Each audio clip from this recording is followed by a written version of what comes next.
Hello, and welcome to another week of the Lunch Zone.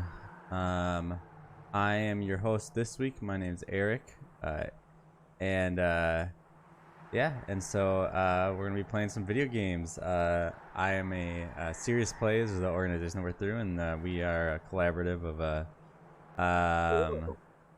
hi. Ren is here. Let me turn you up a little bit. You're a little quiet. All right. Oh. There we go. I mean, don't worry about it. I can use your volume, turn you up. But yeah, so I'm Eric Kirsting. I'm a PhD student at UW Milwaukee, and I'm joined by Ren. Hello, I'm an incoming MA student at UW Milwaukee. Nice. And so today on stream we're going to be playing this game that's pretty new. It only came out like a month ago, I think. I got it like 2 weeks ago, called Monster Train. Ren, have you heard of Monster Train? I have not, but I have heard of monsters and trains individually. Okay, well then we're on the right track. So Monster Train is a new game by somebody. I actually don't know who made this game. If you want to look that up on Google while I'm talking, you can. Sure. Monster Train is a game where, fitting actually with the last time I streamed for Lunch Zone, which we played Doom 64, which you fight demons. You are a squad of demons on a train, and you're trying, and hell has frozen over, and you have a shard of the pyre, which will reheat everything. And so you're trying to get the shard to the center of hell to like reheat everything, but along the way you have to fight all these angels. So it's kind of like a twist on, on some maybe like mythology, because like you're like the demons and you're trying to do things, and the enemies are the angels, as opposed to like maybe normal stuff. But I have played a lot of this game in the past couple weeks because I really I get sucked into these kind of roguelikes. Are you a fan of the roguelike genre, Ren? Yes. Last time I think I got into something was Enter the Gungeon, but like, That's a great and game. Monster Train sounds fun. Yeah, Enter the Gungeon is a great game. I really like Binding of Isaac and Faster Than Light. Those are also really excellent. Mm-hmm. By the way, your developer here is Shiny Shoe Games, which is a lovely name. Known for the remaster of Grim Fandango, Day of the Tentacle, and Full Throttle, as well as the Banner Saga. Nice. All right, so I'm going to go ahead and click single player, and we're going to start a new run. So just so the audience is clear, a roguelike game is one where you're supposed to just keep playing it over and over again, and you might fail on the road to success or whatever. It's not like a linear narrative game. It's more like a game that's more focused on gameplay and like randomly generated content, kind of, to some degree. The last thing to note about Monster Train is that it takes a big cue from Slay the Spire, which is another roguelike. It is a deck building card game. Despite the premise maybe seeming like kind of some kind of action game. It does sound like a sci-fi original series. Ooh, the music is a little loud. I'm gonna go ahead and turn that down. What was that? It does sound like a sci-fi original series, Monster Train. Like Yeah. Lava Lantula or something. Yeah. Wonder how much inspiration they got from Snowpiercer. Probably not too much. All right. So here, I've already unlocked all of the clans. And as we can see here down at the bottom, I'm Covenant rank 13. What that means is I've basically beaten the game 13 times. And so every time you beat the game, you increase your Covenant rank, and the game gets like a little bit harder. And so, we can go back and we can see like, like enemies are a little stronger at 1, add a card to your deck at the 2. So your deck is like, you're just slowly getting a little bit weaker basically, and the game gets harder. And so we want to pick, wait 1 second. One more time, I gotta go back. I want to look at not run history, my logbook, and you can see with the logbook all the runs you've done. And so what I was thinking is we will do, no Awoken Stygian cards. Okay, we'll do that then. So I'm gonna pick our clan. So you pick a primary clan, then you pick a secondary clan. And you start out with just the Hellhorned and the Awoken. The Awoken are like these plants, and the Hellhorned are like your kind of stereotypical like red evil looking demons. But I think for today we're gonna do Awoken as our main, so like the plant people. And I'm gonna do the Stygian Guard, who are like these like water demons, as our run. So I'm gonna go ahead and click depart. All right, so we start out with some random starting cards here. We got this consume, apply 5 regen. So consume means that when you play this card, it can only be played once per battle. So once you play it, it leaves your deck. And regen means that you restore 1 stack per amount of regen you have on a guy of health per turn, and then that amount decreases every turn. Then we got Energy Siphon, apply Spell Weakness 1. Spell Weakness means that people think will take more damage from spells. Pretty obvious. And then Graft, restore 1 health, gain 1 fire. A fire is like mana, and then draw 1 next turn. Okay, that's an okay starting hand. Not great. The Spell Weakness 1... Okay, we do have some deal 6 damage spells. So before you even get into your first fight, you're going to upgrade your champion, and you're going to gain an artifact. So let's go ahead and... let's upgrade our get an artifact. So friendly units have +3 attack. Cat's trying to get in. Or spikes deal +1 damage per stack. Spikes are pretty good, but we don't have. Ooh. I'm gonna do spikes deal +1 damage per stack because there's a chance that we can get our champion to have spikes. Shoot, we didn't. Well, that'll happen sometimes. So we have 2 options here: revenge. So that means when it takes damage, I draw a card, or rejuvenate, deal 15 damage to the front enemy unit, which means when rejuvenate whenever it's healed. So I'm gonna go ahead and take the rejuvenate one because that's a little bit more offensive. All right, non-boss enemies enter with spikes 3, and the reward is 75 coins. So almost every fight will have a trial like this. My MO is definitely to just click on the trial and get that additional reward because you really want those additional resources, even though they do tend to make the game a lot harder. So spikes 3 here means that enemies will deal damage to your guys when... Let me look at this. Yeah, so I'm gonna play this guy. I'm gonna apply spell weakness 1 to the guy in the front. Then I'm gonna deal a bunch of damage to him. Awesome. We killed them. All right, that's good. Oh, here, I'll turn down the game speed because right now it's pretty high. Then I'll have it at normal. So now we've got... Okay, so let's see. Basically, let's look at the UI here. So we have 3 floors on our train, which is kind of confusing because I think most trains don't have 4 floors, but there's 4 floors in the train. The top floor we can see here is the last shard of the pyre. Oda, maybe don't play back by behind the monitor. That's my cat. But the pyre has its own attack and it has its own health, and if the pyre dies, you lose. But then you're free to populate the other 3 floors with any minions or units that you have. We start out with only these lonely train stewards, these weird guys with lantern heads and steering wheel shields. And so we want to populate these up, and sometimes random little guys will spawn. So here we've got a collector here. When he dies, we get 50 gold. But when the turn ends, he's gonna run away. So we probably want to kill him. Yeah, I think that's probably a good play. So we have 4 mana to spend, and we only have we have 4 mana worth of cards to spend here, but only 3 mana to spend. So I think the worst one to play would be this Frozen Lance, which is deal 6 to... Oh no, we have to play the Frozen Lance though. We have because we really want to get this money. So we're gonna get the money. Gotta get the money.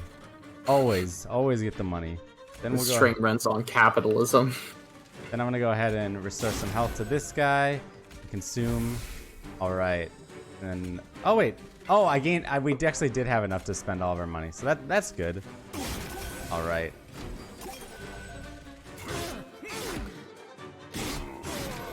All right.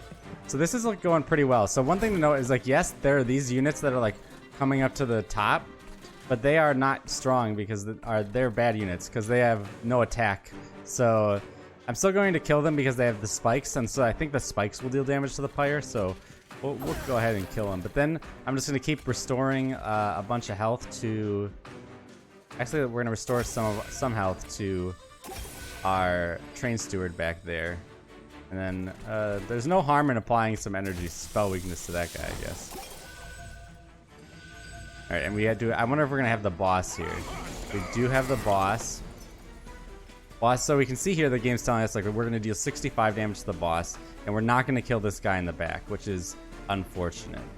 So we can. So first of all, by applying regen to our main lady, she'll last longer, which means the guy in the back will be able to attack more. So now we see that number went up. And if I restore some health to him, there we go. So now you see that X means that he's gonna die, and so we're pretty happy with that. We'll put this guy up there. Oh yeah, dazed. That's okay. So now we can watch the fight unfold. So see, she keeps healing up because she's got that regen on her. And every time she heals, she does 15 damage to the guy in the front. This is working out. This is about what we'd hoped. And so we got him. So now we get we get 50 coins and we get a bonus 75 coins. And then we get to draft some cards. So spikes deal an extra 1 damage per stack. And now we got a card that actually can give us spikes because we didn't have spikes before. So we saw spikes in that last one, consume. We saw spikes in that last one where spikes 4 was what the enemies, our spikes 3 is what the enemies had. But now we can put spikes on our own units, which would be really useful with our main girl because she has no attack. So giving her extra attack and spikes is going to be pretty nice. And then we have, all right. This one's a little trickier. I really like the offering token. It's draw 1, discard 1. It just lets you cycle through your deck and get to the cards you really want to play more. All right, so now we get to, so then in between battles, you get to pick a rail that you can go down. This is where this is probably where the train thing becomes the most salient. So we can either go left or right. Left, we've got a Merchant of Magic, which is going to allows us to buff our spells basically by spending money. And then we would gain an Awoken unit. Or we could go right, and we get a Stygian unit. Just to recall, Awoken is the plant, Stygian is the fish people. We don't have any fish people yet in our fish demons in our thing. And then we get a Merchant of Steel, which allows us to upgrade our units. And I think I'm going to go right. And then I'm going to go ahead and grab a Stygian unit. So here we could. Ooh, these are not exactly great. I was hoping for better Stygian units than this. So the guy on the left is good. He gains armor, but we already have a unit we want to put in the front of our bottom floor. And meanwhile, the girl on the right, the Ice Silo Fight, has a really low attack, and we don't really care for her apply thing, which is she applies spell weakness to units because we don't have that many spells that are dealing damage. But she does have sweep, and sweep means she'll hit all enemy units when she attacks on that floor. So I think I'm gonna take her, and we're gonna go to the buff thing, and we're gonna try to give her some extra attack. All right. Okay, so we have a couple options here. We could do a Heartstone, a Thornstone, and a Large Stone. The Large Stone makes the unit cost 1. It's that yellow thing. We haven't talked about that yet, but that's capacity. So on each floor, you can only have so many units. And each unit has its own capacity, like 1, 2, usually 1, 2, or 3. And this will upgrade a unit to give it 1 more capacity, but 15 more attack and 40 more health. I think I'm going to put that on the Ice Silo Fight. Because then she'll be a 1650 unit. And 16 is a lot of damage. And she'll be sweeping, so she'll be hitting everything. And then I'll go ahead and give her also 25 health, or... that's a good question. Should I Giving her health doesn't really matter, because she's not going to be a frontliner. But giving a unit spikes doesn't matter either. And I don't want to upgrade the train stewards, because they're useless. I hate the train stewards. Instead I'm going to purge, actually, a train steward. I'm going to spend money to just remove a train steward from my deck. Because... Because what you'll find is that it's really important in deck building games not just to have good cards in your deck, but also to have to remove the bad cards from your deck. And the train stewards they're just not very good. They don't have any, compared to any other minion in the game, they are definitely the worst thing. But all right, so we got another trial here. Enemies have +4 attack, but we get a unit at the end of it. And I think getting a unit is going to be pretty nice because we still want to populate those other floors, even though we have a strategy for our bottom floor here. So here's a question. How does the mana economy change as the game continues level to level? The mana economy. So you still only have, generally speaking, it's pretty much the same. At certain points during your run, you'll be able to upgrade your pyre, which will allow you to either upgrade the amount of cards you draw a turn, the amount of mana you have a turn, or the amount of capacity on every floor. And so you can't upgrade the mana you spend. You could also get those artifacts, right? Like that thing that makes our spikes deal additional damage. You could get artifacts, and that maybe will give you mana. So for instance, one that I really like to pick up is after you play a second minion on a turn, gain 3 mana. Or if you play 3 spells, make them all cost 0 or something like that. So you eventually you start to be able to chain more cards together. But that definitely depends on the clans that you're playing, because some clans are really good at gaining mana and some clans are really bad at it.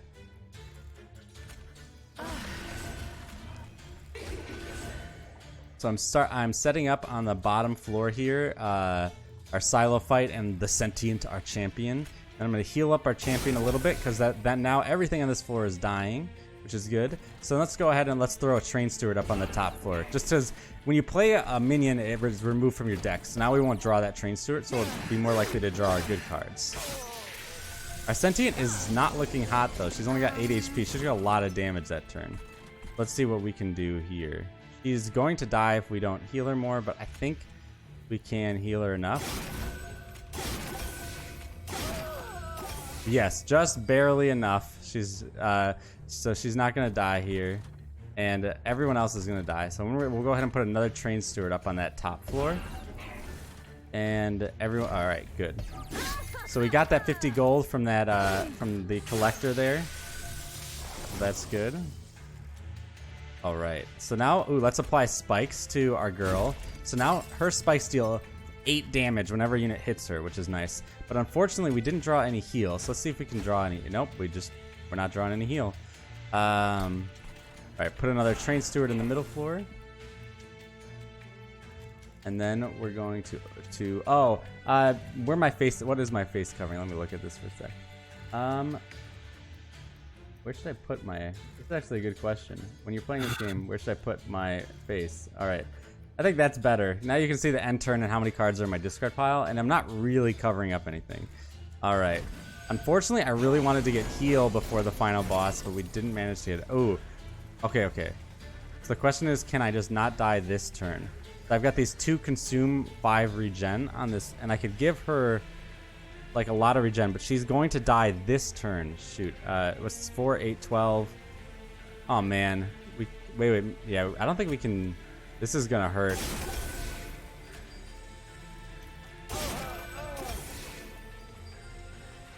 Okay, she won't. All right, now she won't die, so that means that applying the 5 regen will actually. Yep, we win the fight now. So she's just. The tricky thing there was managing. Oh, the boss has thorns, which almost kills our icy silo fight.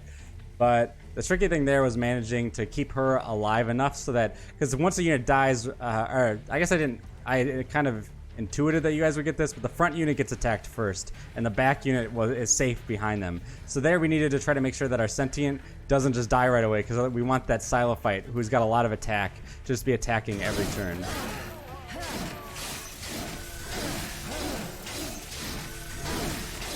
All right. It looks like we're going to take it out.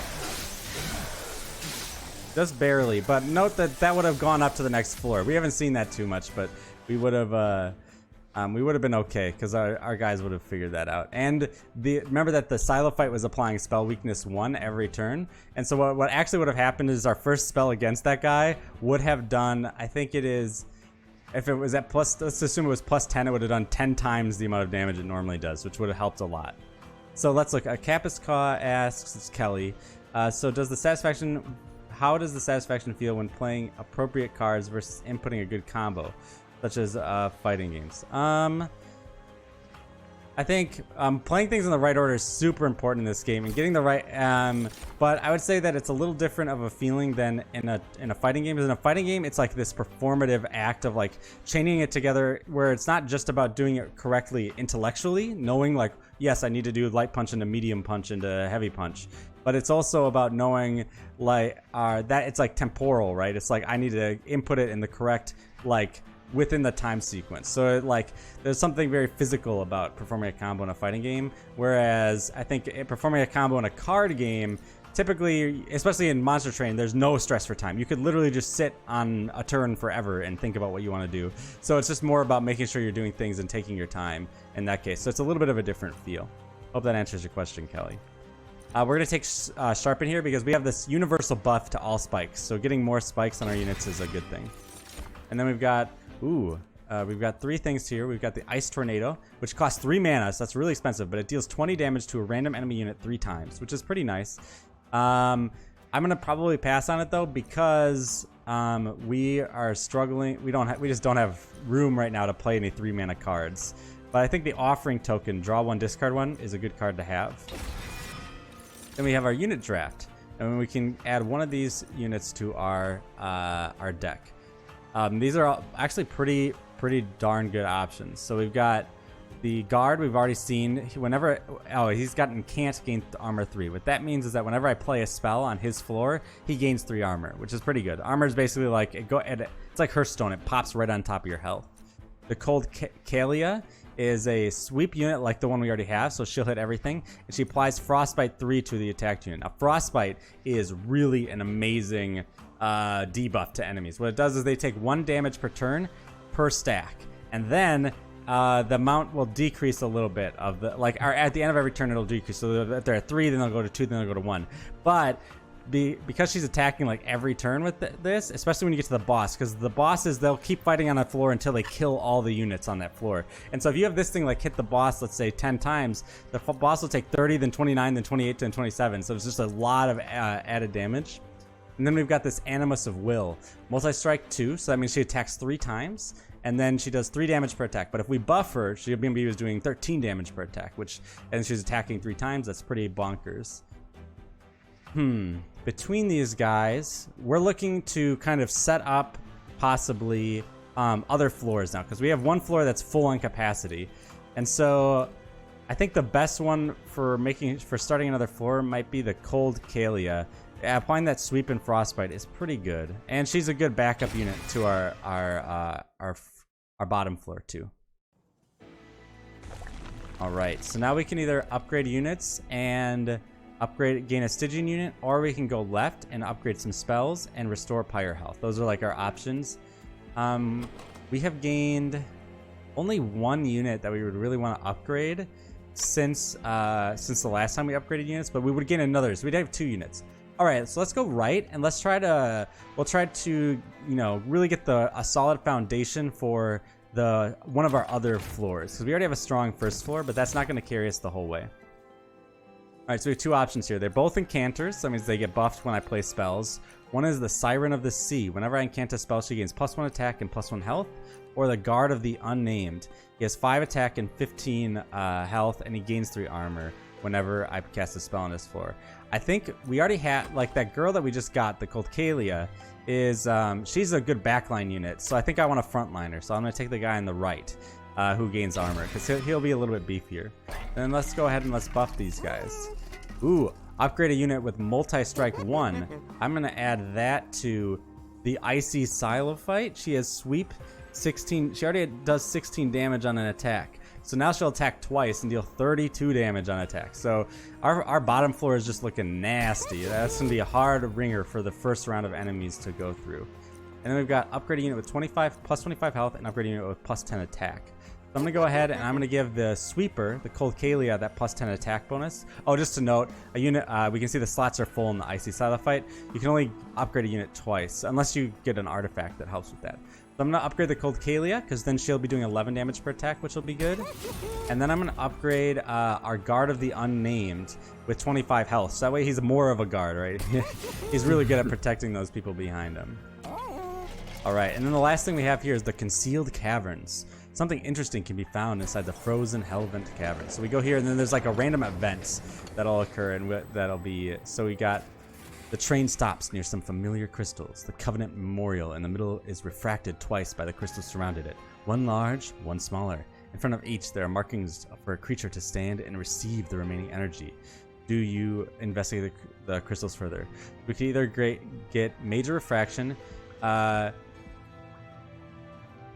Whoa. Oh, this is... I haven't actually had this encounter before. I just started playing this game for probably like 30 hours. So one is make a unit cost or take up 2 more capacity, but also gets plus 30, which is amazing, right? Like 30 more attack is really good. We have units right now who have like 5 attack, right? So this is like, you know, times 6 attack. But that plus 2 capacity is a lot. It's gonna be hard to fit that guy on a floor.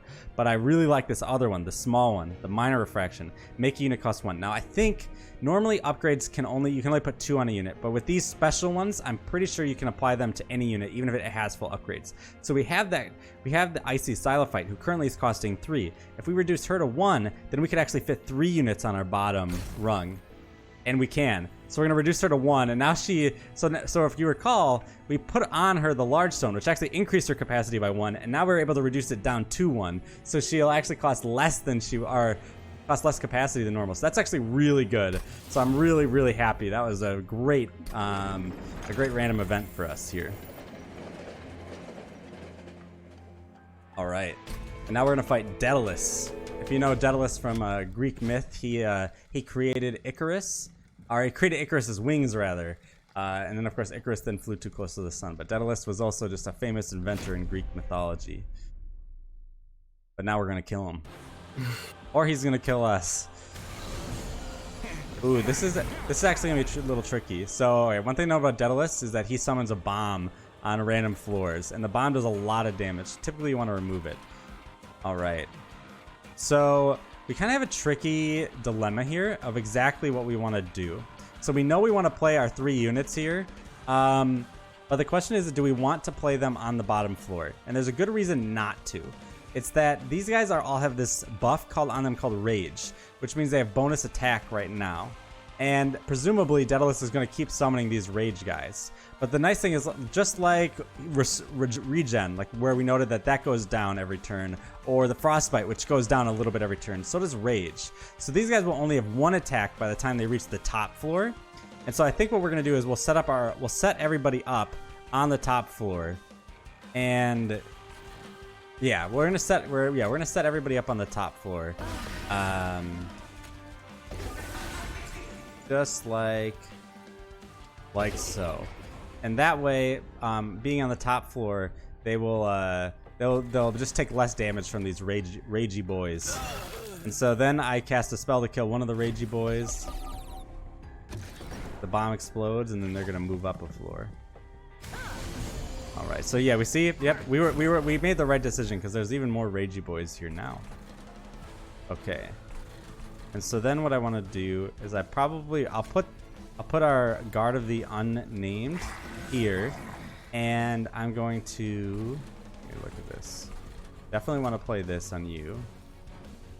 Actually, no. Right now, healing our guys on the top floor doesn't make a difference. So I'll restore some health on you. I'm going to draw a card and discard a card. We'll discard a restore. We'll put a Train Steward behind our guard. This cool shark guy, and then we're gonna cancel. So we see that this guy now has 9 armor. So we gained a bunch of armor this turn, and actually our B floor, we could call it the mid floor, actually was able to take out those units, which is good. But the B floor's job is mostly just to keep our top floor healthy between for later. So here the first thing I'm gonna do is I'm going to let's see, what am I gonna do? I'm going to restore. Actually, no. This is a tricky turn, actually. I want to give her spikes, so I'm going to give her spikes. That's always good, because that, like, a lot of times you have these buffy cards, like those spikes, and what you want to do is you want to buff up your unit as much as possible before the final encounter, because typically your units will be able to handle, right, these little guys, but those little guys are just meant to soften your guys up. So you want to try to get your plan in action while you're waiting. I am going to kill this bomb because that bomb will do a lot of damage if it goes off. So, but we have to cast a spell because enemies always attack before you do, and the bomb will explode and do damage. So we kill the bomb. And then we have mana on this bottom floor, and we have 2 0-mana cards. So I'm gonna go ahead and play those. Because every spell we cast on this floor is going to buff up our guy. Now go ahead and put energy, some spell weakness on that guy. We see here actually one of the advantages of Daedalus is running around, you know, flying between the floors, spawning these bombs, which we could consider to be really annoying.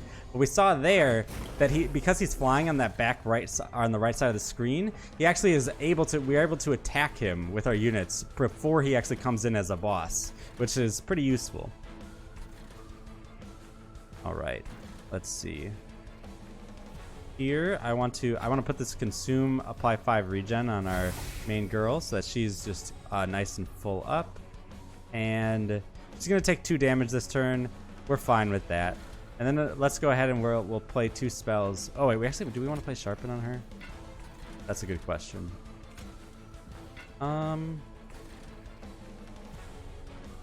Yes, I do want to play Sharpen. So in this case, I'm kind of sacrificing some of the health of my bottom level to make my top level even stronger. And the reason why is because I look at this and I think, yeah, those bottom level units are nice, but they're not winning us the game. Like, and so we don't want to overinvest in that mid level, or the middle level, sorry.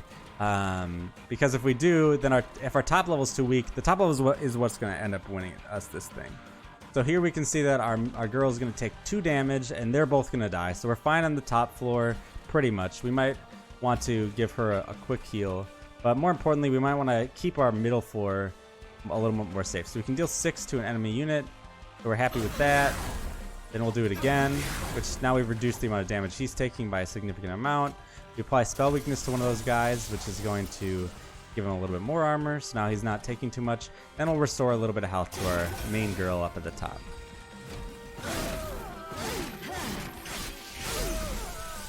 Also, from an art perspective, I find it pretty funny that on the top floor we can see that we gave that girl the icy Silophyte, the buff that made her cost more capacity, and she grew really big. Her head was actually poking up on the top floor, but now we gave her that thing that made her cost less capacity, and now she's like really tiny, sitting in the back, despite still being huge and having all the buffs from before. All right, let's look at this. All right, so first things first, let's draw 1, discard 1. That'll and we'll discard this dead weight because this is an unplayable, unpurgeable card, so we just can't get rid of it anyways. So we might as well just discard it. And then let's see.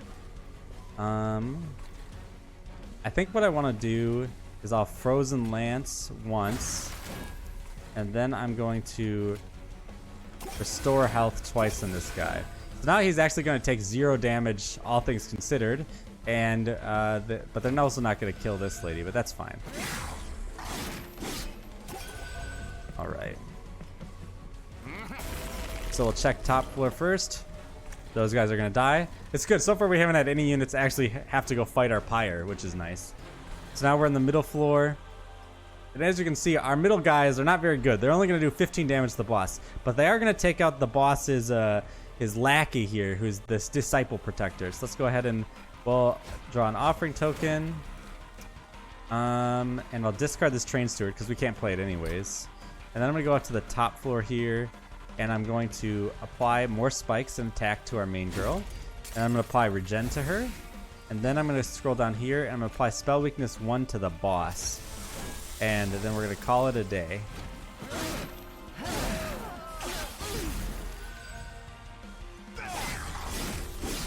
And so now we're going to see if all our hard work paid off. Specifically, if our mega floor at the top here is good enough to kill Daedalus by itself.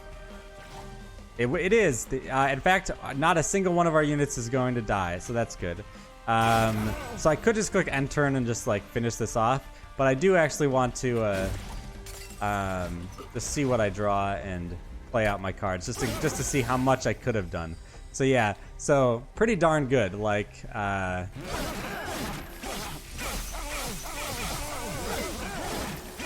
take a drink of water while we watch this play out.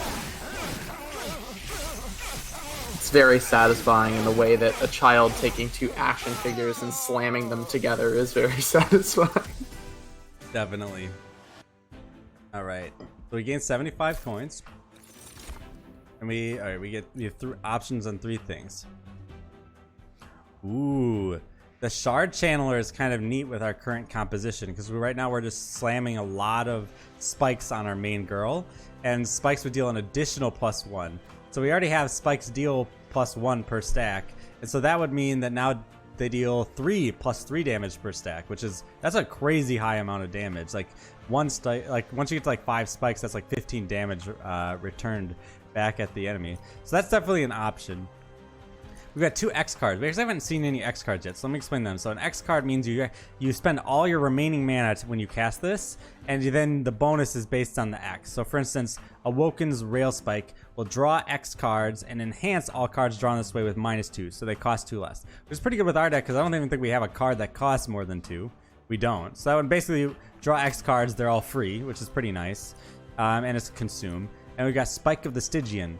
Apply 1 X sap, which is like the opposite of rage. It reduces the attack, and frostbite to a unit. I don't really love this card though, because it only applies it to 1 unit, and so you typically would only want to spend it on the boss, but you can't guarantee that you'll have this in your hand when the boss shows up. So it's not that, not that good. So we're between the Shard Channeler, who's creepy looking. He's got this hood. He doesn't have arms. He's just like a floating body, floating plant guy, or the Awoken's Rail Spike. This is where you really have to make some tough decisions. So like the thing is, if we take that Shard Channeler, he costs 1 capacity on a floor because he's actually a minion. He's a unit. And if we did that, then we'd probably also have to increase our floor capacity on every floor by 1 because we'd want to put him on our super floor, the one that we've been built, the one that like won us the game last turn. And so I don't think I'm willing to do that. I think I actually want to do draw +1 per turn. So I'm going to take the Awoken Rail Spike, draw X cards and enhance all cards drawn this way by -2. Then we're going to get a free unit here. Oh, so we have a couple units that are kind of interesting. The Awoken Hollow he's like the primo like guy you want to heal. He gains 60 health when he's a 15/15, but he has 60 extra health on top of that 15 that you can just start healing right away, which can be pretty good. And then whenever he's healed, he gets buffed, which is pretty good. He only costs 1. He does cost 3 capacity, and we already have a tanky unit, but we still have a 1 floor we still want to build up guys on. So we could consider taking him and having him be like the head honcho on a floor. We got the Lodestone Totem, so it's incant, so whenever we cast a spell on this floor, it applies sap 1 to enemy units, which would decrease their attack by 2 for that turn. And that's pretty good. Especially because especially against bosses, if I play like 5, let's say, spells, it would reduce the boss's attack by 10 for that, but then it would only go down by the stacks would only slowly go down, so you actually would get extra turns to attack the boss, which can be really good against a lot of bosses. That's kind of what you're hoping to do on a turn, is just try to like, how can I make the boss not kill my guys a little bit fast or slower, or not kill my guys faster, yeah, something like that. But then we've got the Animus of Speed, and this is just a blanketly good card. It's a 1 mana 25/3, so it's got really low, the plant people, they often are they're really on one side of the spectrum or the other. Either they have massive amounts of health, or they have like no health at all. But I think I want to take her because she has this ability called Quick, which means she actually attacks before enemies, which can be nice because obviously in this case, the best defense is kind of a good offense, right? You hit the enemy before they hit you. If she kills it, then that enemy doesn't get to attack you, and then you take less damage. So we'll take her. And then I'm going to go ahead and I'm going to get +1 draw per turn, because we just really want to draw into our good cards. Because, all right. And then we can go right or left here. Let's see. Right gives us an artifact, which can be good. We get to pick between 1 of 2, and artifacts are really strong. We restore 20 health to our pyre, which is actually useful. Even though we've never been hit with, our pyre hasn't been hit, it did start with -20 health. So that, we'd get up to 110 health. And then we've got the Unstable Vortex. Select to remove 2 cards from your deck, which would be pretty nice. The other alternative is going left, getting 25 coins, a new Awoken unit, and duplicating any card except our champion. And I think that that's the path to go, because we have this amazing Iso Silo fight, right? Who only costs 1 capacity, has 50 health, and attacks 2 times per turn for 16 damage, and she sweeps. Like, she is a bonkers unit, and so I think we want to duplicate her, because we duplicate her with all of those buffs already on her. So now we'll have 2 of her, and that's pretty damn good. All right, so we gain an we can gain an awoken unit. We can either pick the Husk Hermit, who's got sweep and 30 health, but only 3 attack, or this multi-strike chick. I'm gonna take the multi-strike girl, the Animus of Will, because if we can buff her attack, she'll be a good backliner for one of our floors. And then we get to upgrade our champion. All right, so we've got 2 opportunities here. We can either upgrade her in the same way she already has been upgraded, with deal 30 damage to the front enemy unit instead of 15 whenever she heals, or still have that deal 15, but then whenever she takes damage, we draw a card. That's pretty good too. Ooh, those are both really good. I'm gonna take whenever she takes damage, draw a card. We're gonna be drawing so many cards, and as anyone will tell you in any card game, drawing cards is good because you really. All right. Enemy units will have spell shield 2. We actually don't have very many spells that deal damage, so I'm fine with taking that trial. In return, we're gonna get 150 coins, and so that'll be really nice.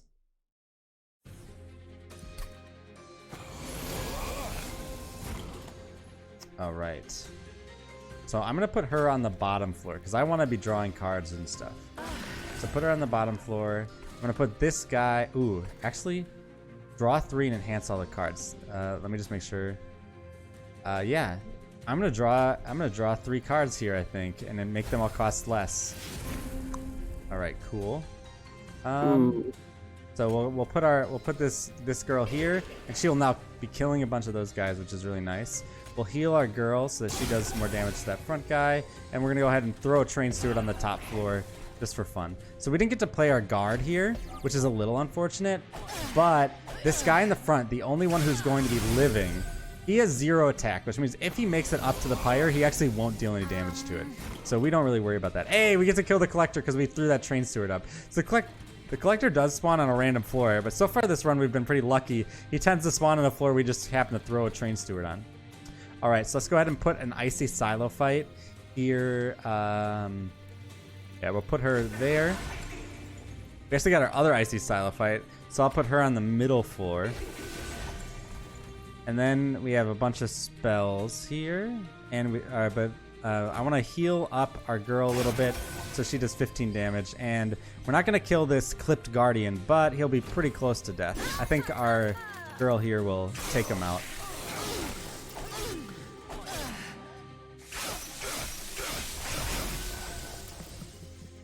All right, look at that. We drew +3 cards that turn, which is nice. So we'll definitely engraft our girl here because restore 1 health, and then she gains 1. We gain back the mana that this card costs right away. So that's basically a free card to play. Then the question is, do I want to play these guys? Let me think. One sec. How much does that one guy cost? Our capacity. He costs 2 capacity. The guard of the unarmed. And so I can play this quick girl, the quick Animus of Speed, behind our Silo fight, and then I'll be able to put the armored guy in the front here. I'll probably avoid playing this Animus of Will because I've got better uses for the mana this turn. So we're gonna go ahead and hit Restore on her. Then I'm gonna go ahead and give her some additional regen, and then I will. Oh, I should have drawn 1 and discarded 1 before I did any of that. So that was a minor mistake of order. It feels good to draw so many cards per turn, though. That is definitely for sure. All right, let's draw 1, discard 1. We'll discard a train steward. They're useless and bad. All right, and then so we'll see that. Remember early on in the combat, we drew 3 cards and made them cost less. Those cards will continue to cost less the entire combat, which is pretty nice. That's really good. And then I'm gonna go ahead and I'm gonna sharpen our main person here. So now she's only taking 1 damage here. This guy almost dead. If I restore health on her, now she's taking no damage, which is nice. And that clipped guardian is almost dying. So we're seeing that now. Obviously, you probably could have guessed this, but the game is getting harder, right? As we're getting stronger, the units have a lot more health, have more attack and stuff. All right, finally we get back this shark, We put the shark at the front. He'll guard the middle floor. The middle floor is looking pretty good. We'll heal her up 1. We'll draw 1, discard 1. We'll do this. Oh, whoops. Remember, now I need to remember that because I have this incant guy on the middle floor, if I'm casting any like random spells like draw 1, discard 1, I want to play them on the middle floor because that'll mean that he there we go.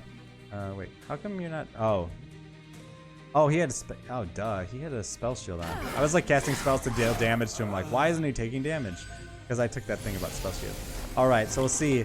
We're on this one. Oh yeah, so we see the X there on the boss. That means the boss he ain't living. So I'm gonna go ahead and we'll try to see if we can make it so the sentient would have lived. There we go. Wow, the sentient lives. Feeling pretty darn good.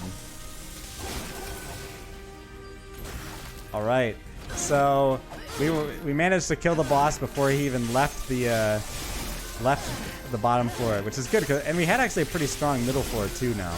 So things are looking pretty good. This is a good run.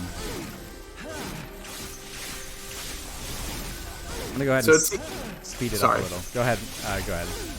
I was gonna say, it seems like one of the main differences between this something like Hearthstone or Magic is that there's not a two-sided stack. You can't be interrupted.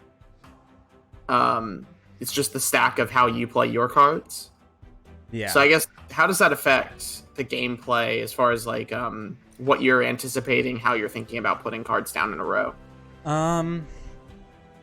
Well, I mean, it's like the enemy is playing with like an open hand, kind of, because like the enemy summons the minions, but you can see what all the minions' abilities are and everything like that. I don't know what they're gonna play next turn, right? I don't know what units they're gonna throw at me, but I have a pretty good idea. And so what that means is that even though they attack first, which you might think, well, then they must have the initiative. Really, you have like all the initiative because you get to play your cards before they attack, which is the most important thing. So this game, we're actually running into a little bit of like mana issues. So I think I'm going to take an engraft here, which restores 1 health. It costs 1.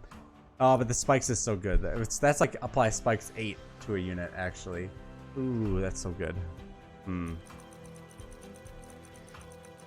going to take the Pyre Shards. Spikes is so good on our build. All right, and then we've got... Did that answer your question, Ren, by the way? Yeah, absolutely. When because I'm a pretty good Hearthstone player, I would say. Like I'm like legend rank and stuff. Well, not this month, but I have been the past 2 months. And I would say like a big difference is like in a card game where you're playing against another human being, you really are like you have like a lot, like you're really like trying to really think a lot about what is your opponent going to do next turn and respond to that. And so like that's often the push and pull is like, can you predict what's in your opponent's hand, what their moves are going to be? And in a game like this, that just doesn't enter the equation because your opponent doesn't really have moves that they can do, right? And so you're mostly just trying to play. It's more solitaire-like, I would say. This is a rare moment, but I think none of these are very good cards that we want in our deck. So I'm actually going to skip and just gain 10 gold. And that's an important skill to learn in any card game, is understanding that just because you can have a card in your deck doesn't mean it's better than not having a card in your deck. That's very true. Oh my god.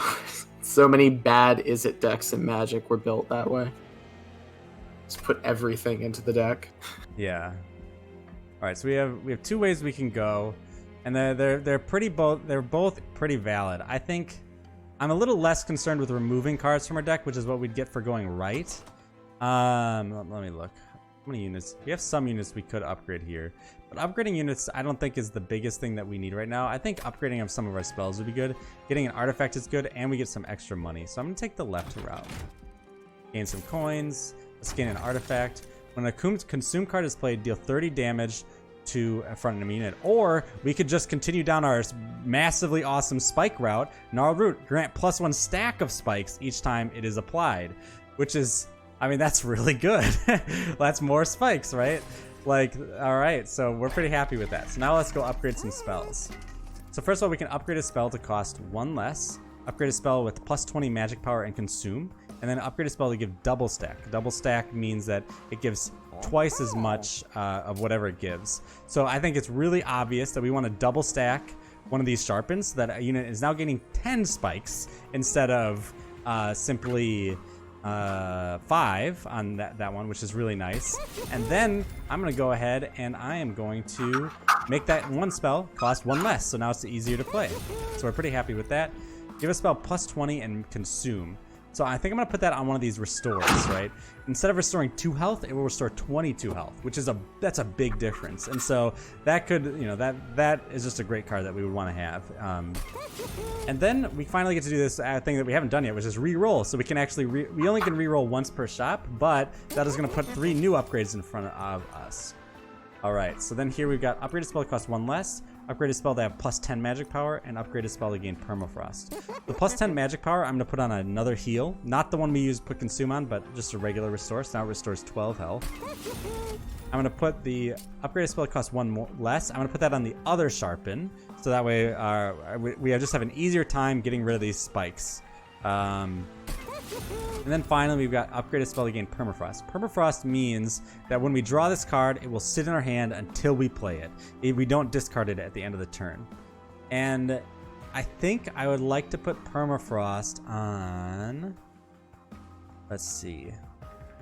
I think a good one would be the Awoken's Rail Spike. The X card that draws X cards and then reduces their cost. Because that card's really good the turn we play it, but there are going to be turns where it's just not the right play. We might have already the cards we want to play in our hand. So I think I'll take that one, I think, and make it sit in our hand forever. The other option would be to put it on, like... Yeah, we don't have anything that... Typically, I would use this on something that costs a lot, because that way you can actually find the time to play it. But I think that this stage, since the rail spike is good there. All right. And that's all we can do here. Oh, wait, do we want to purge a card? Let us purge a Train Steward. We spent 75 gold to get rid of a Train Steward, which is good. Because we have been actually skipping a lot of the cards that would reduce our things. Okay. So this is the Mark of Invasion. At the start of the battle, enemies appear on every floor, and in return we get 150 coins. I'm gonna go ahead and I'm gonna take that bet. This probably means we're gonna set up our primary floor on the top floor because we don't want all these enemies to be flying through. So let's look at this. This is not great. A pretty bad starting hand here, which is too bad. So I put my girl here. Note that when units are placed on this top floor, they actually are dazed for the turn. That's one of the Covenant things, like where the game gets harder and harder. I think that's Covenant rank 10. Friendly units on the top floor enter with daze, so they can't attack.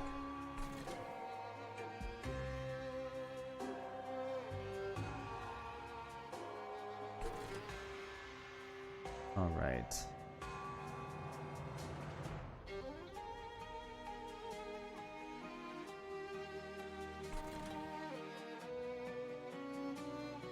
I have a tricky turn. We drew pretty poorly, but that's okay. It happens sometimes.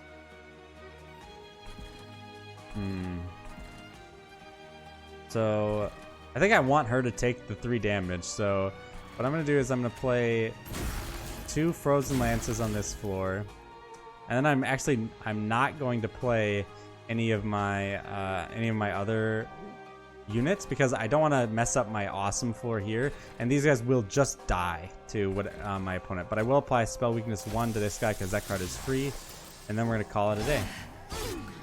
Okay, good. We drew our power couple here. All right, so we just took our first actual pyre damage of the run, so it was gonna happen eventually. All right.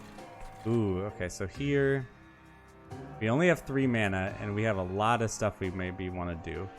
So this is tricky. I think what I want to do is I'm gonna put the guard here, the guard of the unarmed. He's not gonna die. And I'm gonna put and then I'm actually gonna put double. I put double Icy Silophyte here on the top floor. No, let's put one. Let's put one here. Let's put 1 Icy Silophyte here, and then she's dazed for this turn. So these guys are gonna hit me again. We did get that gold. So we're taking actually quite a bit of damage here. We took 4, 5, 6. We took 6 and then 12. So we're taking 18. But I think now our thing are pretty set. So let's go ahead and let's do a lot of damage to this main guy here. I think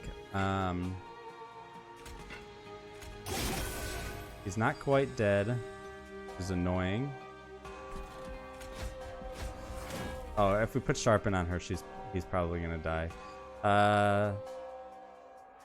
Probably want that. We'll dump this for this turn. We'll put Sharpen on this. Nope. Go ahead. What were you I'm gonna a say? few seconds behind you, but you got a dead weight in your hand. Oh shoot. Yeah, it doesn't really matter because I wouldn't have been able to play that card anyways, but you're right. That's a mistake I actually make quite often. All right, now we're killing the overcharged tank here, so we're pretty happy about that. And then we can deal 6 to the front enemy unit, but I think it'd be better just to apply 5 regen to our main girl here. Just we need her to be, really buffed up so she can tank for that later part. We also want to heal possibly this guy in the middle. All right, we're drawing so many cards, so that's nice. All right, this will deal 15 to him, which will kill him. Okay, he's dead, so that's good. And now we're just gonna worry about the middle floor now. We could draw 3 cards and make them cost less, but I think that in this case, I'm less interested in doing that because I actually don't have the hand space. So we'll go ahead and draw a card and discard a card. Ooh, we drew both of our Sharpens. Those are cards we definitely want to play this turn. And we drew our other spikes cards. We could just really go off on the spikes. But I think it's important that we consider healing the main guy here. We don't really have a good heal. So I'm going to get rid of this. Oh no, we're going to get rid of a Train Steward because we're never playing a Train Steward this turn. So let's go ahead and the good Sharpen. Let's go ahead and toss on... Ooh, what if we just toss it on him? Yeah, let's toss it on him. All right. And then I'm going to go ahead and I'll toss the bad Sharpen on her. And she's got 10. She already has 10 spikes that are dealing 20 damage, so she's pretty happy. And then let's go ahead. Let's just restore a little bit of extra health to this guy. And then let's apply some spell weakness to this guy in the back. Yeah. All right, that's good. Oop. I don't end turn. There we go. All right, so that's good. All right, good. We got one of our big heals here. And so we're going to use the big heal on this guy to put him back up to full health, which is obviously quite useful. Then we're going to take our Cold Kalia, the one who applies Frostbite, and we'll put her in the back here. Everyone's dying on this floor, and the guys are taking a good chunk of damage on this floor. You're already full health, so I'm not too worried. Let's go ahead and draw a card, discard a card. We'll discard this Animus of Will because we're definitely not playing it this turn. Oh, we could have played it on this floor. But that probably would have been a mistake. And then finally, let's just put more spikes on main girl here. Home girl. All right. So unfortunately, we actually gave this card that frozen keyword, and we just have yet to play it, which is kind of funny.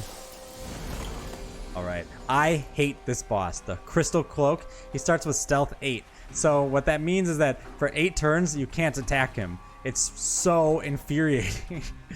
All right, so let's go ahead. We're going to apply some spell weakness to him. And then I'm going to go ahead and we're going to restore 12 health to this guy so that he has a nice good amount of health. Then we're going to go ahead and restore a little bit of health to her. And then we're going to go ahead and we'll put the quick... Oh, yeah, this is why. We'll put the quick girl in the back here. And then we're good for this turn.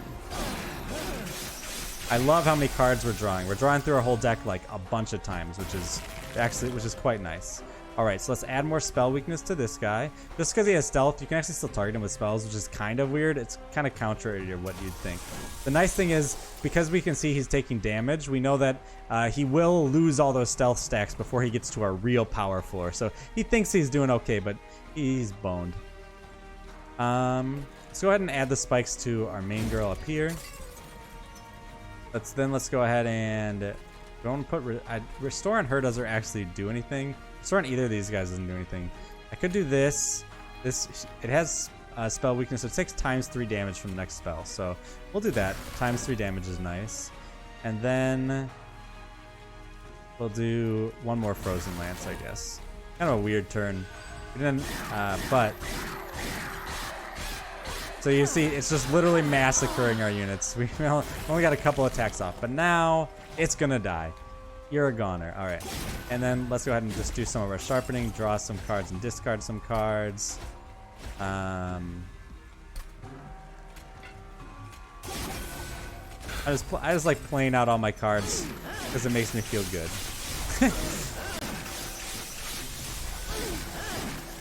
All right, well, yeah, we massacred that boss. This is going pretty well. It is 1 o'clock. Are you okay with it? You want to stick around and we'll finish the run? We are on floor... Oh, we're only current floor 5 of... Oh, no, now we'll be on floor 6 of 8. So we have 2 more fights left. I'm enjoying this. This is awesome. All right, then we'll keep going a little bit longer. I'm fine with the invigorating solution. It's kind of funny because, like, you know, we're talking about how you don't want to add cards to your deck because you don't want to kill your draws. But this is actually a 0 mana draw 3. So, you know, basically, you know, it's not a card you don't mind having in your deck. Apply. Let's see. Sap 3. Discard a card in your hand at random. Consume. Apply Frostbite 6 to enemy, or applies Daze 1 to enemy units. Discard your hand. I love the Frenzied Swarm. Applies Daze 1, which means that all the enemies on this floor can't attack this turn, which is really good on a turn where like you're gonna take a lot of damage or something from like the little guys. And the thing is, with discard your hand, you're like, well, that's really bad. Actually, it's not bad if you just play it as the last card of your turn. If you were never gonna play anything else anyways, you were gonna discard those cards anyways. So that's a good card to have. Our deck is a little beefy. I tend to try to stick my deck between 25 and 30, and we're up to 32 cards. So here we can go left, get a random event, buff our spells, and get some coins, or we can go right, remove some cards, give our pyre some extra health, and buff our units. I think I'm going to go right and buff our units. Oh, this is actually tricky. Because the spells, you're almost always guaranteed to get -1 cost on the spells, which is really useful because you're going to keep, because the minions you play once and you forget about. But with the spells, if they're 0, then every time you draw it, it's so much better. This is tricky. I'm going to go left, actually. Well, pyre health is really good too. How many train stewards do we still have in the deck? We have 2. Oh, wait, never mind. We're going to go right. We're going to get rid of the last 2 train stewards. I feel good about that decision. Bye-bye, train stewards. Alright, then Merchant of Steel. Upgraded units have quick, which means that it attacks before enemy units. Ooh. Upgrading it with +10 attack. Oh, okay, so we give... this is going to feel pretty good. We give the Animus of Will +10 attack. She attacks 3 times with 13 attack. That's really good. So she went from dealing 9 to dealing 13 times 3, 39 damage, which is obviously that's a big increase. And then we're going to give her quick. So that way, she's gonna deal that 39 damage before anybody has anything to say. Then we can give a unit +25 health, and we're gonna give that to our buff boy here, who can't gain his armor 3. That way he lasts longer. Then we're gonna re-roll, upgrade it. Oh, this is an interesting one. So Endless is my least favorite upgrade, but it is still interesting. I want to at least describe it. So Endless means that when a unit dies, instead of dying, it actually returns to the top of your discard pile, or your draw. So that way you keep drawing it. It never really dies. The problem is what I found is most units, if they die, you're screwed anyways. Like, it doesn't matter if you draw it again, because like you've got your plan on the other floors already set up. And so I don't think we have a unit we want to give Endless. It can be useful because some of the other clans will have like little, what I'll call, little shitters, which are like little 1/1s that have an effect when they're played, like deal 5 to all enemy units, or buff all your guys, give them all +3 health or something. And so you want to just keep playing that guy as much as possible. That's a good guy to put Endless on. But unfortunately, our current run, this is not useful. So we've got Incant, a unit gains 1 armor. That is not particularly useful. And we've got upgraded units to have +10 attack. Alright, I'm gonna give the Incant +1 armor to the Cold Kalia.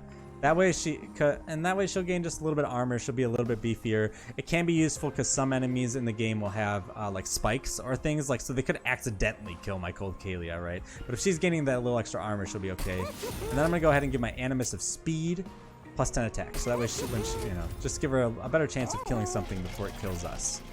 Alright, and that'll be it for there. So that feels pretty good. All right, so then we've got Fel, the Wings of Light. And so this boss is one of the more unique fights in the game, because what she'll do is she's going to summon one of these guardians on every floor. And each of those guardians has no attack, well, normally no attack, and then 70 health. And then she's going to go around and buffing them. So here she buffs them by giving them attack. All right, so I'm always I think we go for the bottom floor sentient this turn. And we actually ended up with 2 icy Silophytes in our opening hand. So the question is, do I play both of the icy Silophytes in the bottom floor? I think the answer to that question is actually no. They would be amazing on the bottom floor. They would do so much damage. They would do 32 times plus 32. But that actually it's very inefficient from a floor capacity perspective, because they both cost 1, and then we'd have a hanging capacity on the bottom floor that we wouldn't be able to fill. Oh, but it's a trick. It's tricky. Yeah. I'm gonna believe in myself. So I'll throw 1 here, and I'm gonna throw 1 on the middle floor, and I'm gonna throw the quick one on the middle floor as well. And then that's all of our mana for this turn.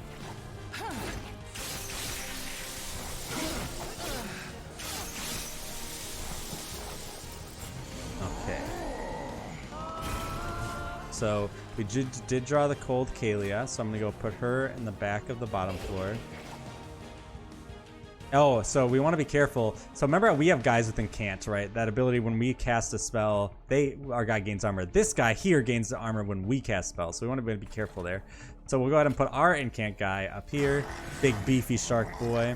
And now we want to be careful about any spells we play here. But our girl is taking a lot of damage, but the question is, I can't really reduce that damage this turn. So we'll just have to heal her up in different turns. But instead we're gonna give this guy a bunch of armor and feel pretty good about it. Let's see. Ooh, multi-strike quick girl. That's pretty good. So a card that we don't want to play this turn. We probably are never playing this Frozen Lance. We only have 1 mana. Let's go ahead and ooh. What do we give her?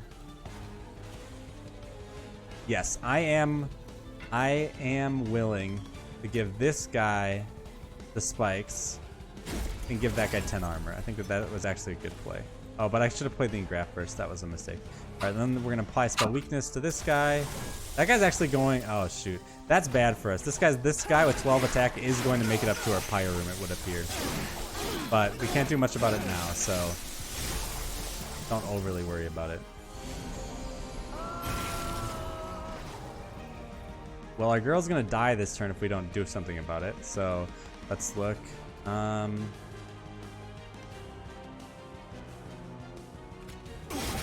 Alright, so she's not going to die now, so that's good. Let's draw a card and discard a card. Discard that dead weight. Everyone on this floor dies. So the only floor where things aren't dying is the top floor, but I don't have a way to kill that guy. He's only going to get 1 attack off before our fire kills him, though, so that's good.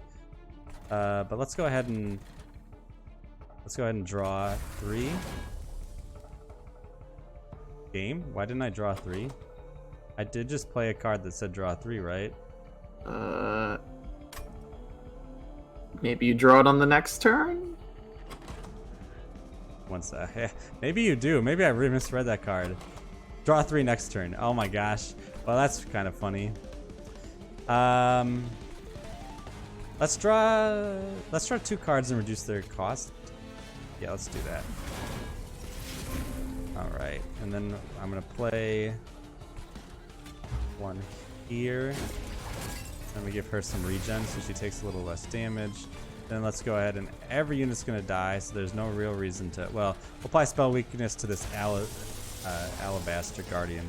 All right, so we have everything set up now, so that's good. So now everything's dying. So then the question is just we want to make sure that we can restore all the health on our sentient here, because she's actually really low on health right now, and that is what we would call no bueno. All right, so I'm always restoring the 1 health and gaining the 1 mana, so that's happy. Then we have this restore 12 health and regen 1, so I'm pretty happy with that. Now she's not dying, and I've got this restore 22 health and apply regen 1. And I think that this is a good time to play that card. And we still have 1 remaining. We'll play the Wildwood Sap to give her regen 5. That way, all right. So she should be doing just fine. All right. All right. So then I'm gonna play my cheapo spells. Oh, I should actually give the boss spell weakness. Play my cheapo spells here. Ooh, should we put the Animus of Will up here? This, well, I'm unsure.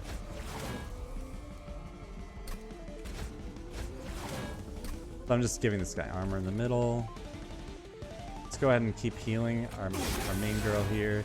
Give her sharpen. Consume, give her more spikes. Yeah, let's go ahead and we'll put no, she will just die. Never mind. Let's just deal 6 to this guy, I guess.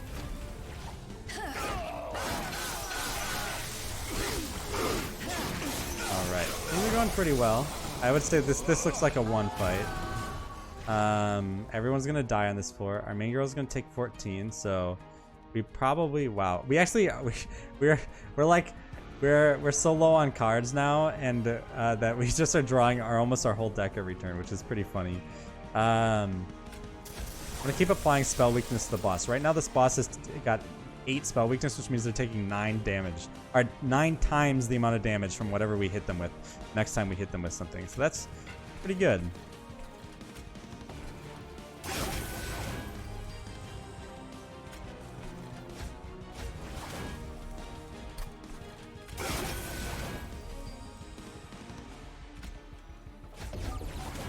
Does one of the groups make use of spell weakness more? Because it seems like it's got some pretty insane damage potential. It is actually the Stygian, which is our side clan, is probably the one. That's where we actually get this card that's applying the spell weakness. The issue with let's actually apply spikes to our shark, because if the fell wing makes it to the next level, we want to be prepared.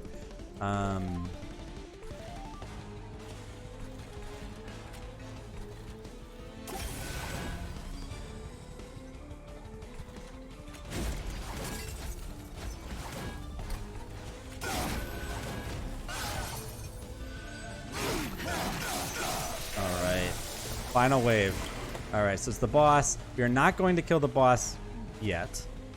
We have a lot of spikes here that I could apply to our main girl. She's taking... Alright, and we want to give her as much regen as possible. So, right now she's taking 20 damage a turn. We could also consider healing up some of the side guys. I think I'm just going to give... Let's look at... This guy actually has more health than she does. So giving him a lot of stacks of spike will be better in the long term. So we have this weird situation where actually our middle group has surpassed our bottom group in terms of strength, which I would not have predicted early on in this run, because their bottom group is really amazingly strong here. Oh, this is going to do 6. What is that? Times 12 damage. This is going to do 72 damage there, which is pretty good. So we did not kill the boss. This is the first time our dream team at the bottom has failed. But I mean, look at how even like the Frostbolt stacks are adding up too. All right. Well, actually, the Frostbolt stacks aren't that big, but okay. So now we can apply. Let's go ahead and the boss is easily dying here. Our tank isn't even gonna be knocked out of this, and let's just see how much tankiness we can get on this guy. All right, let's. Oh, this actually, I'm pretty sure. Oh, this won't kill him, but 90 damage on that, so that's pretty nice. All right, let's be done. We'll be done there, because we've already won the fight. If you see that X on the boss, you really should just hit end turn. Alright, we gain 100 coins. We gain one of these things. Draw 3 spells and enhance them with Consume plus 20 magic power and cost 0. That costs 2 to play. Consume, discard your hand and draw 5, but it costs 2, so aka terrible. Or 1, enhance all spells in hand with plus 5 magic power. So that will carry over for the rest of the fight. So I actually like that one quite a bit, especially because we tend to be having these really huge hands. So we buff everything with plus 5 magic power. That's all the heals, and that's all the damage dealing cards. So we'll go ahead and take that. Now for the which enhancement we should take, I think it's pretty clear we should take Fell's Remorse, gain 1 mana a turn, because we are drawing so many cards we can't play them all most turns. So I think gaining a little extra mana will be useful for us. All right, and we're actually, there are 2 fights left after this one. It's 1:15. We'll be okay. We're not going to run into the other show. So I'm gonna go left. That'll heal our pyre. It's gonna give us some money. Is that 75? Yeah, and then there's a trinket shop, which actually we can buy trinkets at, which will be pretty nice. Or we could go right. Oh no, we're just gonna go right. Because if we go right, we can duplicate that card again. So I mean, I'm just gonna keep duplicating her. So let's gain an artifact. Sting spells gain 20 magic power. We have no sting spells, so that's not very useful. Or apply daze to enemy units when they enter the pyre room. Your pyre has -5 attack. I actually think that that's better, because that means that the first round against the pyre, a unit will take whatever the pyre's attack is. So I think that that's pretty good. And we don't have spring spells, so the other thing was useless. So then we're gonna duplicate our Icy Silophyte again, and now we actually have the option of building our base floor with 3 Icy Silophytes that are supercharged, and put our tank girl in the front, which is pretty bonkers. Then we can remove 2 cards from our deck. So what 2 cards would we like to remove? Definitely not the regens. I think I'll remove 2 of these Frozen Lances, the deal 6 to the front enemy unit. I just don't think that they're very good. They're always the thing I'm discarding when I have a choice to discard cards. So yeah, I'm gonna ditch them. All right, and then we get to upgrade our champion. This is the last time we'll get to do so. But we can either upgrade them so they have 115 health, which would be really nice. And is that it? All it does is make them have 115 health. Wow. Or we could do it so that when they are healed, they deal 30 to the front unit. I think that it's more important with this build to keep her alive, so I'd rather just give her plus 35 health between these two than have her deal a little extra damage when she's healed. Because that damage when she's healed isn't what's winning us games. It's really what's winning us games is the damage that everyone behind her is doing. Alright, so here we got enemies have spell shield 2. We do not care about that because we do very few spells that deal direct damage. And then we get 400 coins as a reward. 400 coins is really good because the final leg of the journey, the last time you get to spend money, there's always a trinket shop at the end, and trinkets cost a massive amount of money. So we're fine with that. Alright, and so here we are. When these guys die, they deal 5 damage to the front enemy unit. So they're going to deal a lot of damage, but she has 115 health, so she's going to be okay. She's only taken 25. Oh, this is actually kind of tricky. Do we set up? How do we set this up? It's actually this is legitimately actually kind of tricky.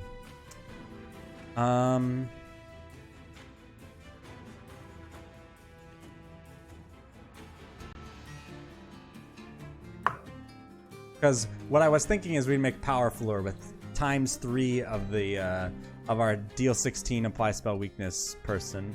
But I think actually looking at this now, I'm gonna put the Cold Calica here, or Cold Kalia, and then I'll put the guard here, and then I'm gonna go ahead and apply regen 5 twice to her, so she takes less damage. We took a lot of damage. We drew a lot. Oh my gosh. We actually drew a full hand here, which is pretty hilarious. All right, so this guy's our armor and cant guy, so we're gonna go ahead and draw a card, and we'll discard one of these dead weights. Surprised that we drew one of these Icy Silophytes this late, but that is what it is. We draw her, so we'll put her here. Let's go ahead and apply. Ooh, can we kill that? Oh no, we haven't. We have 2. We actually haven't. All right, so we'll put an Icy Silophyte in the back here. Pretty happy with that move. We have 2 Animuses here who both have quick. So one thing I could do is I could just toss them at the top. If I'm gonna do that, I should heal this girl, or our main girl, because that's free. And then I should apply spell weakness to. Well, spell weakness doesn't do anything. It just gives this guy 3 armor. That's all it does. All right, yeah. Well, we'll do that. We're gonna we're just gonna jam these two girls up at the top, which is pretty funny, because like they're not tanky, but we don't really have a tank that we're gonna put in front of them most likely. But that's okay. Man, we're drawing a lot of cards with that revenge. right, a full hand again. I'm actually gonna put this Icy Silophyte at the top floor as a tank because she has 50 health, and by the time they get up here, they should pretty much they should be close to dead. And then here we'll draw a card, discard a card. Let's actually discard one of these restore 2s because we're definitely not gonna play all 3 of them. Consume, restore 22 health, so I'm gonna do that. Restore 22 health on her. And then I'm going to enhance with spikes on her. And then I want to... Ooh, let's go ahead and make you a little bit weaker. Then we're going to apply Dazed to all these units, so that way they deal a lot less damage to our main person. Yep, now she's only taking 1 damage, as opposed to 21, so we're pretty happy about that.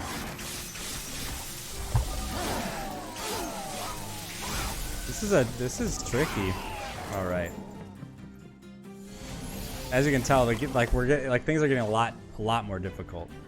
All right, we're gonna keep giving spikes to girl on the bottom floor. Give her lots of spikes. Restore some health on her. Let's apply spell weakness here to make this guy a little bit stronger. Let's draw 1, discard 1. Ooh, draw that Dazed card. That's a good card to have. So we're not going to be spending the 1 mana for these.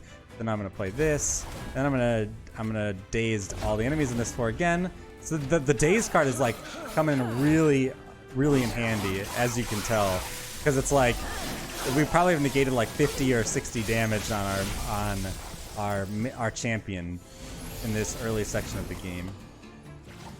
All right, so then let's go ahead. We have +4 mana here, so that's pretty nice. Let's play this. Draw 1, discard 1. We can discard this dead weight. We drew it. See, we have enough. We basically are drawing our whole deck every turn. This is exactly what you want. So that's really nice. So then enhance everything with +5 magic power, which is really nice. Then we can go ahead and heal her, heal him, apply magic weakness. Let's apply Dazed again to everything in the bottom floor.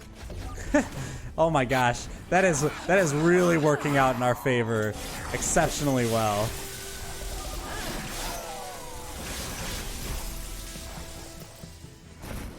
All right, brief respite. So finally we have a turn where we're not like under siege. So we already have spikes 20 on her. So I'm gonna go ahead and add the spikes to this middle tanky guy.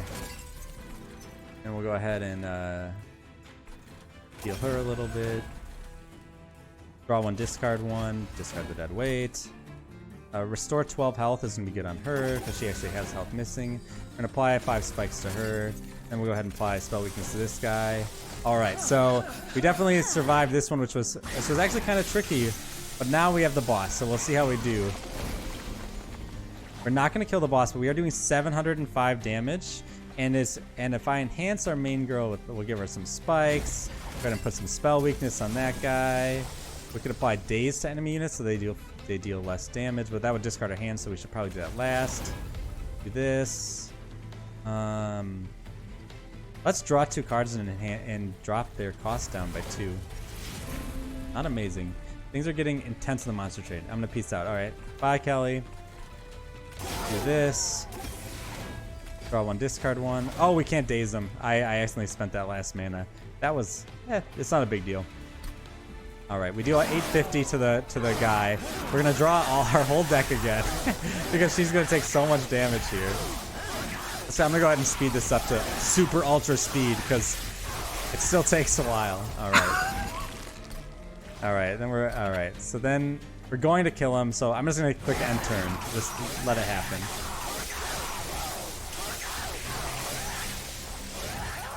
We could have done a lot more to him there if we needed to. All right, we gained a ton of stuff. Consume, draw 3 next turn. That card's fine. Oh my gosh, we drew Bramble Lash. All right, Bramble Lash. Deal damage to the front enemy unit equal to 10 times the amount of spikes on friendly units. Woof. Oh, that's pretty good. That could be like 200 damage. So we're gonna go ahead and pick that one up. And then we can pick up one of these, Offering. So pay 3 mana. Okay, so Offering is an important keyword that we actually haven't talked about, but Offering means if this card is discarded, you play it instead of discarding it. And this one applies sap 3 to enemy units. I'm going to take it because we have quite a few ways to discard our hand. And we're drawing enough cards where it's pretty likely that we can get one of those discard cards and this in a hand. So, and the sap 3 is really good. That's -6 attack on all enemies. We'll grab that. All right, and now we're on to the final floor, or the final road. So I'm gonna go left, which is the route to upgrade upgrade spells, because we really want cheap spells here. Oh my gosh! Or we could go right and duplicate another card. The problem is that the problem with going right is that 2 of those are really useless. So one we do not have buff slots on any of the units remaining. So actually, the the Merchant of Steel who buffs your units is a useless merchant for us. So we're still gonna go left. Though the idea of again buffing our Icy Silophyte, or getting another one of those buffed Icy Silophytes, it would be nice. I think 3 is plenty, and we have 955 gold. Let's go ahead and forge, upgrade some spells. Make a spell cost. Oh wait. Before we do that, we should actually check the trinket shop. All right, so trinket. So we've got the Cursed Vines, 50% chance to swap the front and back enemy units when they enter your train. The Sigiled Seaweed, 50% chance to apply silence when an enemy unit enters your train, those are activatable abilities. Or Pyre, your Pyre gets 15 plus strength. I'm gonna grab the Cursed Vines. But I'm not gonna grab the other ones. I'm gonna click reroll. 50% chance to apply spell weakness when a unit enters your train, kind of useless. 25% chance to deal 5 damage to an enemy unit when it enters your train. Not really that useful. We might come back and get the 25 damage. Then we got the Pyre has 15 armor. I consider that to be pretty useless on the last leg of the journey, because you want that so that you're not taking chip damage over the course of a run. You don't really care about having 15 plus 15 health for the final fight. Alright, so let's go ahead and upgrade our spells. So upgrade a spell that costs 1 less. I think that Bramble Lash makes a lot of sense. Like the card that deals damage equal to the amount of spikes.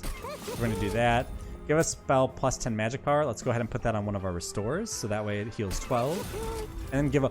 Yes! This is my favorite spell buff. Upgrade a spell to gain Holdover. Holdover means when you play this, it comes back in your... It gets put... Instead of getting put in your discard, it gets put at the top of your deck.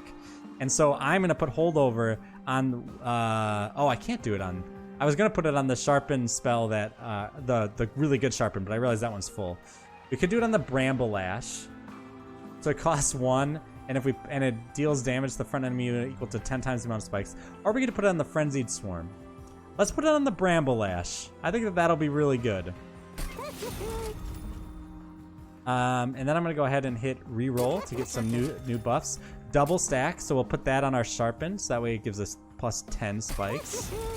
And then we've got upgraded spell with plus 10 magic power. So we'll go ahead and do that on another restore. And then we gotta make a spell cost 1 less. And we're gonna do that on the Frenzied Swarm, because this is a card, the one that discards our hand but applies Dazed. We literally will play that every single time it is in our hand if it's at 0, which is really nice. In fact, there was an argument there for giving that Holdover in 0, actually. That probably could have been really good too.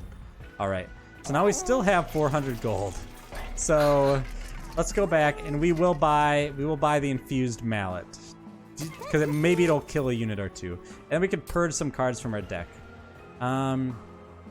I don't want to purge these last 2 Frozen Lances, but I am thinking about if there's anything else I would like to purge. I think I will purge these two Energy Siphons. These 0 mana.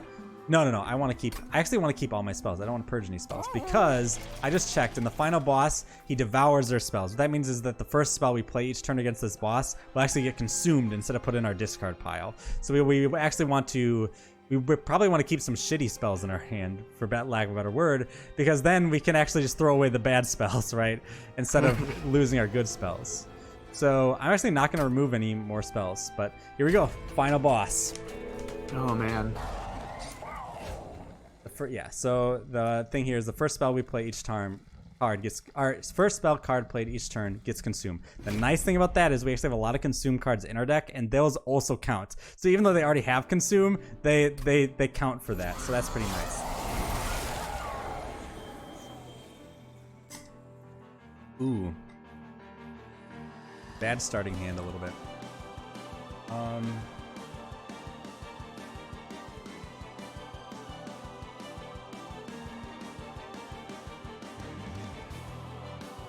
You could immediately rail spike. Yeah, I think I'm gonna rail spike. So, but I think what I'll do is I'm gonna play. Oh, I can play the sentient first. I am gonna put the guard up at the middle floor. It reduces my mana by 1 for the rail spike, but I think I don't want to have to sift through my whole deck to get the tank up on the second floor. Because some of the units who get put behind him are pretty weak. So then we're gonna do this here because then he gains a little bit of armor. Quick girl. Okay. Let's see. Kind of tricky.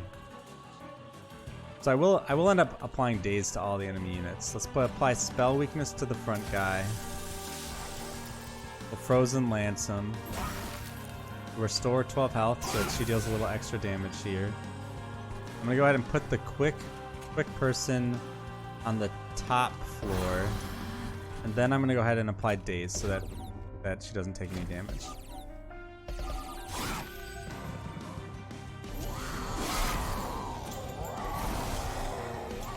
So we did draw some of our good cards. That's good. All right. So I'm gonna go ahead and play this card so it gets consumed. And then I'm gonna go ahead and we're gonna set up our strong bottom floor with this person and this person. And then I'm going to play the Vengeful Shard. And what this does is it actually just clogs up your deck. If you don't play it, it will your Pyre takes 1 damage a turn. So I'm gonna go ahead and play it. And then I'm going to actually, I don't have spikes in anything, but so this Bramble Lash is kind of useless right now, but it has the holdover. So as long as I play it, I get to keeps coming back into my hand. So I want to play it in case I can play it next turn. The problem is that these 3 guys on the top floor are going to make it to the next floor, that's no bueno. All right. So the question is, do we have a consume spell we want to play this turn? We do. We can play this, consume regen 5. So that makes us, that's good. And then I want to gain spikes on a unit. I could straight up, yeah, this person's just gonna die. Okay, so I'm always playing the Icy Silophyte here. Gotta really think about, this is getting tricky. I really want to apply spikes 10 and then deal like 100 damage to a guy. So we're gonna do that. We're gonna do that on the middle floor. We're gonna apply spikes 10 to this guy, then we're gonna Bramble Leash, and that just kills that guy, that feels good.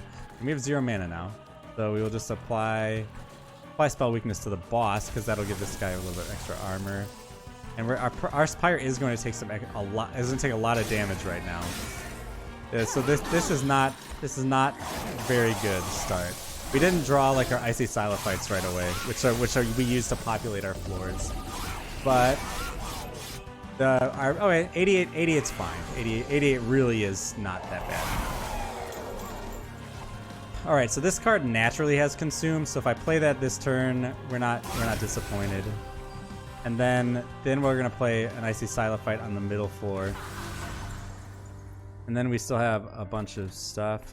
Harness is pretty good. It would only buff just this one spell though, and I think I would rather apply spikes to her so that she's a little bit stronger. And let's go ahead and draw 1, discard 1. We discard this card. It won't deal damage to us, which is nice. And then we offering token. Let's draw 1 more card. Let's just discard the Frozen Lance.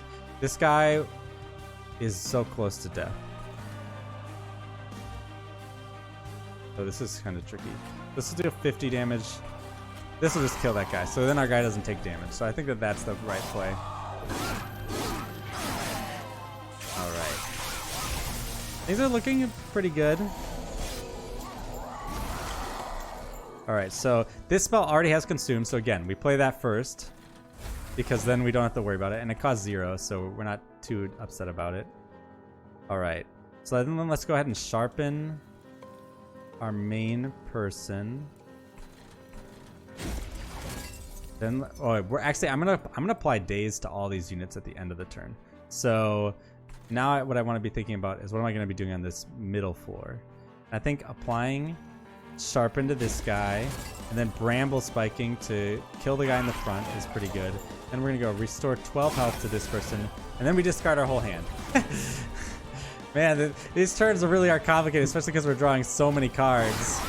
But that card that applies the dazed, that card is really saving us. Like, a lot of... It saved us last round, and it's saving us a lot here, too. Alright, so here we finally get to use this apply sap 3 to enemy units, so that's nice. So let's go ahead and... I'm going to do it... Wait, we want to... Wait, what are we going to consume here? We will consume one of these draw one, discard ones, I think. Yeah, we are going to do that. So, in that case, which floor do I want to sap? I think I want to sap the bottom floor. So, or do I? Yeah, I want to sap the bottom floor. So, draw one, discard one. We discard this, and it will just, it's like we played it. Now we're taking a lot less damage here. I'm gonna play Bramble Leash on this turn. Holy crap, it does 200 damage. That's pretty bonkers. So let's do that because we're. Oh wait, we should harness the Titan. Give everything +5. Now it does 205 damage. And then we're gonna draw one, discard one. We discard the. Actually, we're gonna play that because like we're gonna keep drawing this. But if it's got purged, so that means once we play it, it's gone. It's no longer gonna be bothering us anymore. That's pretty nice. And I'm gonna go ahead and heal you for 17. Then I'm gonna go ahead and deal 11 damage to the guy in front here. You can see that the boss now has 11 spell weakness. We actually, alright, so this is very seriously a possibility. We might be able to one-hit KO the boss because of the Bramble Lash. So remember, he's taking 12 times damage from the next damage spell, and Bramble Lash is a damage spell. So it does, like on this floor, it does 200. So in theory, it does currently 2,400 damage, and he only has 2,400 health. So we couldn't, if we line up the everything perfectly, that could be our thing. So I'm going to consume one of these 0-mana apply spell weakness ones because that's not a particularly useful card in our build. We do it on the middle floor because it gives that guy extra health. Let's go ahead and apply extra spikes to our main girl.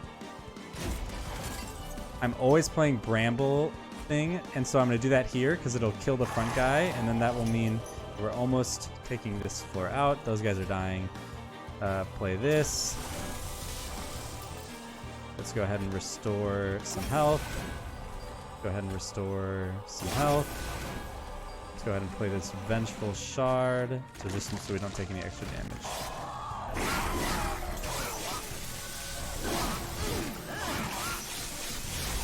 Alright, things are looking pretty good. Final wave, so the boss has arrived. So unfortunately, we won't be able to Bramble Lash the boss this turn, simply because it hits the front enemy unit, and he has little minions in the way. But next turn, we're gonna Bramble Lash, and he is going to die. It is going to be glorious. So for now, what we want to do is we'll play this, apply regen 5 to our main girl. We'll get rid of we'll get rid of this. Oh, we can apply Daze to everyone on this floor, which is nice. So we will Bramble Lash to get rid of that front guy, and then we will restore some extra health, and then we will apply Dazed. And the boss is taking 1,100 damage this turn, so we're gonna go to ultra fast speed. oh wait, we may. We're not gonna. Oh, we did draw Bramble Lash. All right, and now we get to. Now the real fun begins. So if I play Bramble Lash, he just dies. I want to calculate it, but first let's apply spikes 10 to our guy here. Do we have any more spikes? We can draw one, discard one. No spikes, but we can apply an additional spell weakness. All right, and anything else we can do here? Enhance things with +5 mana. It does 5 more if we do this. All right. So this Bramble Lash does 310 damage, and the guy takes 27 times damage. So I'm gonna pull out a calculator right now. So 27 times 310, only 8,000 damage. His total health is only 12,000 or 2,600. So, bam, 8,370 damage. And that is the kind of crazy stuff you like to see in a card game. Oh, what a way to win. And we won. All right. What a run. All right. And the hell is no longer frozen over. What I love that they took like an innocuous phrase like hell is frozen over and decided like let's make a whole what would happen to demons if hell froze over. All right, and we now have unlocked the next covenant rank. Minor bosses have increased health, and we see we got the so if you win a run with a card, you get it in gold. So now we have gold in some of the new cards that we got, and we gain a new awoken card. Consume, restore a friendly unit to full health, and swap its attack and health. That's interesting. But thanks for hanging out for an hour and a half, Ren. But I need to take a break because I have 3 hours of Doctors and Dungeon Masters in 20 minutes. But this game, it's hard to put down a run, right? Like you start a run, you're just like, I gotta finish this. So have a fantastic day, Ren, and have a fantastic day, chat. I'll talk to you later.